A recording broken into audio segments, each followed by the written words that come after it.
Hello, my friends! Welcome to the fire.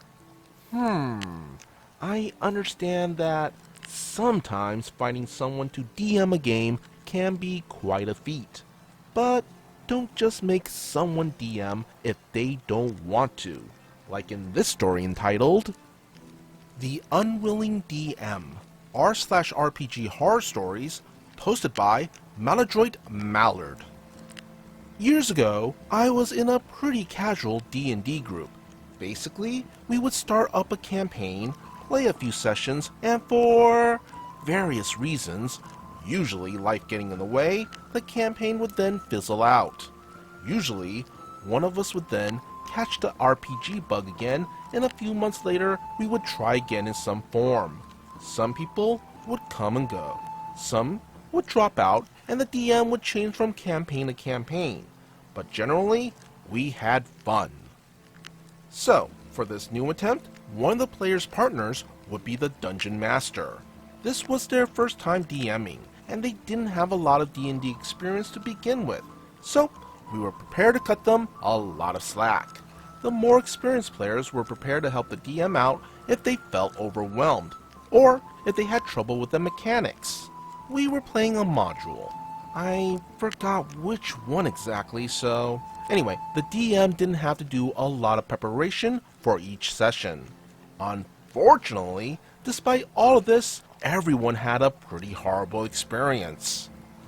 You see, not only was the DM lacking in knowledge of the mechanics of the game, which was fine and we were expecting this, but it also turns out that they were completely incapable of and or unwilling to roleplay basically anything.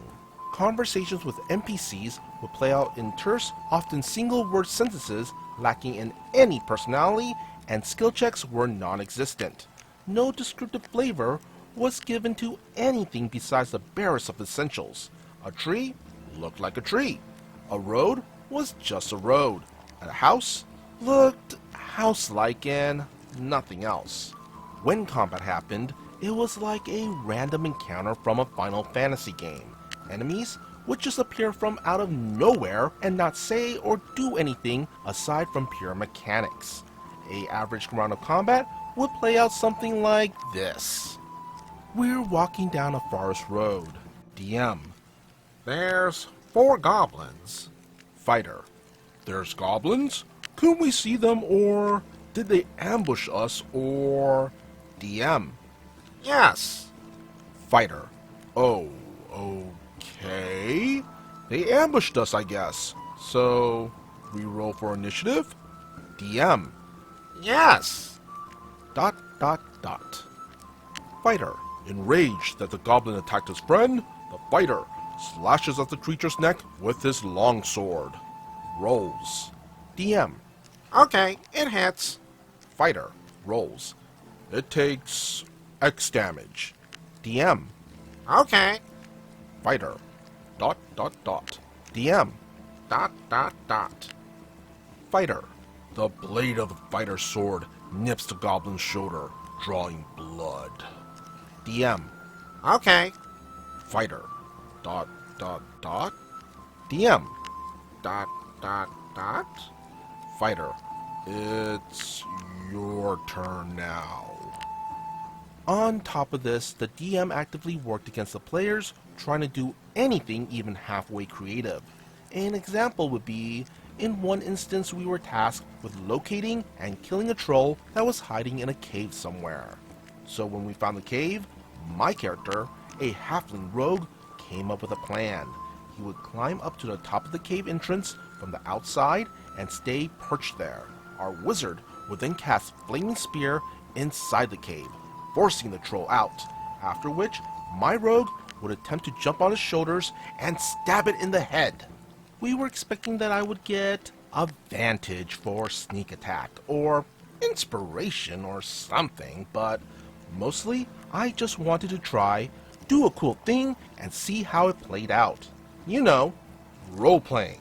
Instead, what happened was our wizard cast Flaming Spear on top of the troll, and the troll just stood there, staying in the same spot inside of the cave, taking fire damage every turn, while my rogue was being useless outside of the cave until he could climb down. The DM's justification for this was that the troll was too stupid to realize that the fire was hurting it, which doesn't make any sense. Everything would play out like this. Whenever one of us wanted to roleplay or basically do anything that wasn't basic combat mechanics, the DM would shut it down. After about 3 sessions, we all concluded that nobody, including the DM, was having any fun playing like this.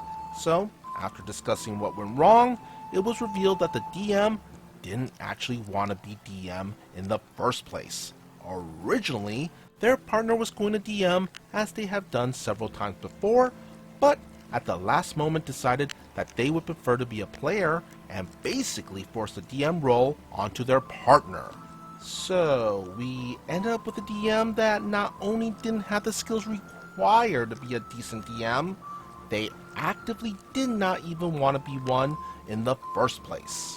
And on top of all of this, they had fundamentally misunderstood the role of the DM and thought that they were basically playing against the players, trying to kill them as hard as possible, rather than working with them to give everyone a fun experience.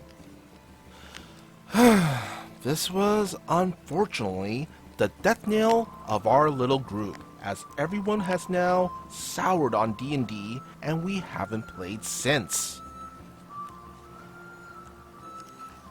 Oof, that certainly sounds like a frustrating experience. Yeah, that's the thing about collaborative games like TTRPGs. Unless everyone is invested, things can and will go downhill fast. And especially if the DM, GM, or whatever isn't on board, you're gonna have a bad time. I mean, you can help an inexperienced DM with the rule mechanics all you want, but you can't make them care about a game if they just don't. So yeah, if you're in this situation, like in OP story here, don't just force someone to DM a game, because if their heart isn't in it, it'll just fall apart sooner or later. Be sure to hit that like and subscribe button if you want to see more content like this.